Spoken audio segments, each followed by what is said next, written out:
protest took place out here around 5:30. That's when it started at Campus Martius. Right behind me, there were protesters in the middle of the streets, but like you said, I can tell you they were not as big, not nearly as big as some of those protests across the country in New York, Philadelphia, and Chicago. But there were dozens and dozens of protesters in the streets, and they were yelling, "Not my president."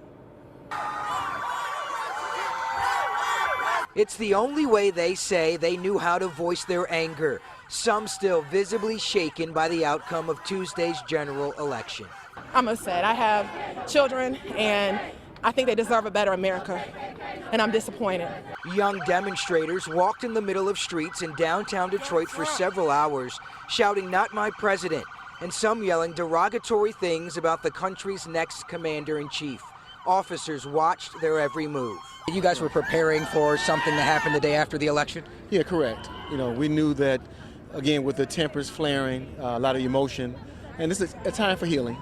And people get that time to heal, and we'll move forward from this. There were all sorts of reactions in Michigan after Trump's victory. At the University of Michigan, the school's Board of Regents chair tweeted this out, a photo of The Rock with a hate message, "Kill 'em all," on it, and he wrote, "Politics brings out the worst in us." It was later covered up with the message of love.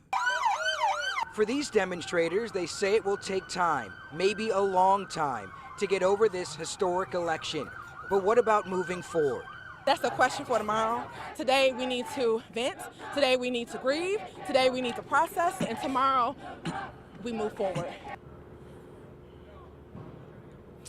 At times, protesters were in the middle of the streets. They were blocking traffic, but police say no one was arrested. Everyone, for the most part, remained peaceful. For now, we're live in Detroit. Aaron Baskerville, 7 Action News. That, at least, is good to hear. Thank you so much, Aaron, for the live report.